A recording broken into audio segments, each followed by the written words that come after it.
नमस्कार, स्वागत है आपका खबरों के अड्डा में। मैं आपके साथ अंजू गुप्ता। रुक करते हैं दिन भर की 10 बड़ी खबरों की तरफ फटाफट अंदाज में।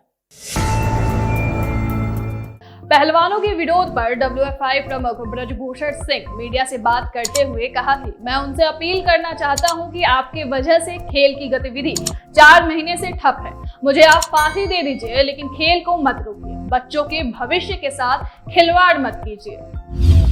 बच्चों के कैडेट नेशनल, जूनियर नेशनल या जो टूर्नामेंट हो रहे हैं उनको आप कराओ और नहीं तो सरकार कराए और नहीं तो फेडरेशन कराए। खेल की गतिविधि 4 महीने से आपने बंद करके रखा है, खेल नहीं हो रहा है। मैं आपसे हाथ जोड़ता हूं, मुझे फांसी दे दीजिए, लेकिन गेम को मत रोकिए। बच्चों के भविष्य के साथ खिलवाड़ मत करिए। कैडेट नेशनल होने दीजिए, कोई करावे, महाराष्ट्र करावे, तमिलनाडु करावे, त्रिपुरा करावे, मत रोकिए। क्योंकि आज जो बच्चा 14 साल 9 महीने का है, यही बच्चा 3 साल बाद जो है 15 साल के ऊपर हो जाएगा। एक खेल, एक टूर्नामेंट, एक अवसर इसके हाथ से निकल जाएगा। इस बात को गंभीरता से समझे ये लोग। मैं इनसे कहना चाहता हूं, मुझे फांसी हो जाने दो, मुझे फांसी दे दो, लेकिन बच्चों के खेल के साथ, भविष्य के साथ खिलवाड़ मत करो। नेशनल होने दो, कैंप चलने दो। कर्नाटक में कांग्रेस नेता राहुल गांधी ने तुमकुरू में एक जनसभा को संबोधित करने के दौरान आजान की आवाज सुनकर अपने भाषण को रोक दिया। देखे वीडियो। अब मैंने आपको कहा कि सरकार का काम जनता को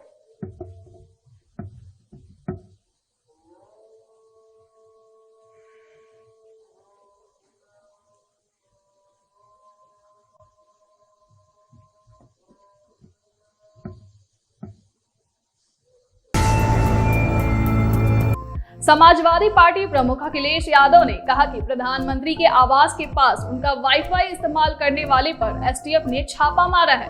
यूपी की एसटीएफ दिल्ली में छापा डाल रही है और दिल्ली का आयकर विभाग यूपी में छापा डाल रहा है। कहीं ऐसा तो नहीं कि डबल इंजन आपस में टकरा रही है। प्रधानमंत्री के आवास के पास उनके वाईफाई को इस्तेमाल करने वाले पर छापा पड़ा है।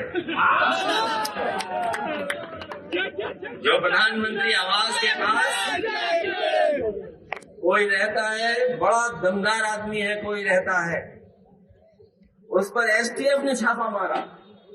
ये बात हमें समझ में नहीं आ रही है कि बताओ, एसटीएफ यूपी की दिल्ली में छापा मार रही है और दिल्ली की इनकम टैक्स गोरखपुर में छापा मार रही है। कहीं ऐसा तो नहीं कि डबल इंजन आपस में टकरा रहे हो, एक दूसरे को टक्कर।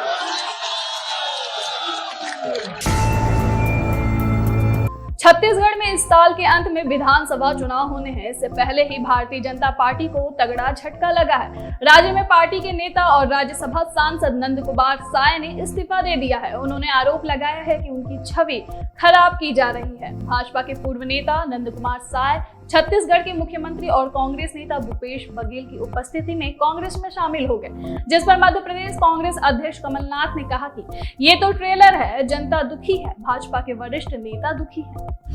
वो उनके कार्यकर्ता भी दुखी कर दिए गए हैं कि मेरे फोटो के साथ वो कहीं दिख न जाए, मेरे साथ नहीं दिख जाए। इसीलिए मैंने निर्णय किया है कि अब भारतीय जनता पार्टी की प्राथमिक सदस्यता और सारे पदों से जिसमें भी मुझे रखा गया है उससे मैं इस्तीफा देता हूं। और इतने दिनों तक मैं रहा, जो संगठन में लोग हैं उनको कहता हूं कि आप पार्टी को ठीक से चलाइए। मैं इसकी प्राथमिक और सभी पदों से आज इस्तीफा दे रहा हूं। मथुरा जमीन विवाद मामले में इलाहाबाद हाईकोर्ट ने आज अपना फैसला सुनाते हुए शाही ईदगाह ट्रस्ट और यूपी सुन्नी सेंट्रल वक्फ बोर्ड की याचिकाओं को निस्तारित कर दिया है। हाईकोर्ट ने सिविल जज के फैसले के खिलाफ मथुरा के जिला जज को नए सिरे से सुनवाई कर आदेश पारित करने को कहा है। सभी पक्षकारों को मथुरा के जिला जज के यहाँ नए सिरे से अपनी दलीलें पेश करनी होगी। अभिनेत्री कंगना रनौत हाल ही में उत्तराखंड पहुंची हैं, जहां उन्होंने गंगा आरती भी की। इस दौरान एक्ट्रेस ने सलमान खान को मिली जान से मारने की धमकी पर भी रिएक्ट किया है। कंगना रनौत हाल ही में अपने हरिद्वार विजिट को लेकर खबरों में बनी हुई हैं।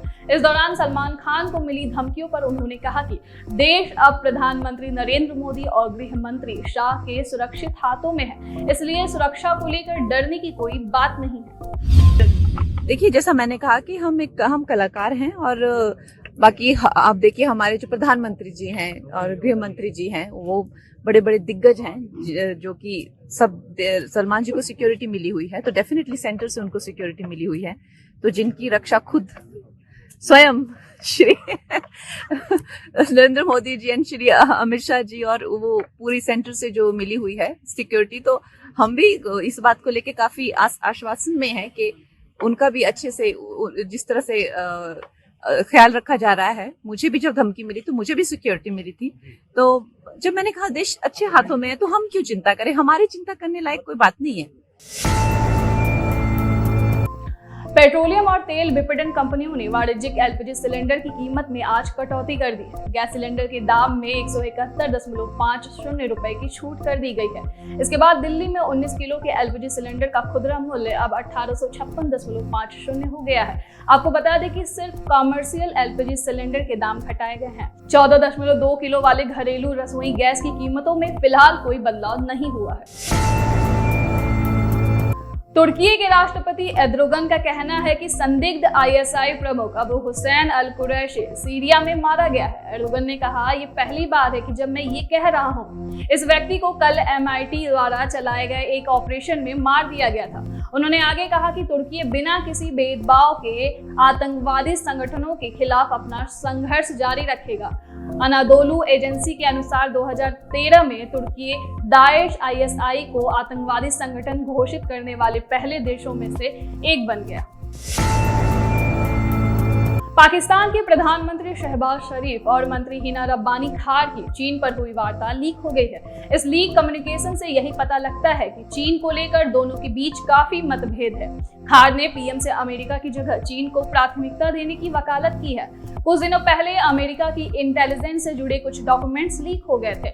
इन्हीं लीक इंटेलिजेंस डॉक्यूमेंट में पाकिस्तान के प्रधानमंत्री शहबाज शरीफ और उनकी जूनियर हिना रब्बानी खार की एक बातचीत सामने आई है। इस बातचीत में साफ पता लग रहा है कि हिना रब्बानी खार और PM के बीच विदेश नीति को लेकर काफी मतभेद है। साथ ही इससे ये जानकारी भी मिलती है कि PM शहबाज और उनके मंत्रियों के बीच अमेरिका और चीन में से किसे चुना जाए, ये सवाल काफी चुनौतीपूर्ण बना हुआ है। केंद्र सरकार ने पाकिस्तान के ऐप के खिलाफ कड़ा कदम उठाया है। केंद्र सरकार ने पाकिस्तान से संचालित 14 मैसेंजर ऐप को बैन कर दिया है। बताया जा रहा है कि आतंकी इन मोबाइल मैसेंजर ऐप का इस्तेमाल करके संदेश फैलाने और पाकिस्तान से संदेश प्राप्त करने के लिए करते थे। दरअसल खुफिया एजेंसियों से इनपुट मिलने के बाद केंद्र सरकार ने पाकिस्तान के 14 मोबाइल मैसेंजर एप्लीकेशन को ब्लॉक कर दिया है। सूत्रों ने कहा कि इन ऐप का इस्तेमाल जम्मू कश्मीर में बड़े पैमाने पर आतंक फैलाने के लिए किया जाता था। Available with the sleeper cells within Jammu and Kashmir. So the handlers are giving the information to the terrorists in India that how you have to operate. They are getting, and whatever the movements these sleeper cells have to report about Indian forces and Indian security system and Indian political system, they forward it to the app. These apps are very productive, very efficient, and they are now creating mayhem. They are in Jammu and Kashmir. It means not only the app handlers are there, the providers are there, the sleeper cells, the providers of ammunition, providers of finances, they all are there, normal administrators, overground workers. तो ये थी दिन भर की 10 बड़ी खबरें। अगर आप हमें फेसबुक पर देख रहे हैं तो कृपया हमें फेसबुक पर फॉलो करें। अगर आप हमें यूट्यूब पर देख रहे हैं तो हमारे यूट्यूब चैनल को सब्सक्राइब करें।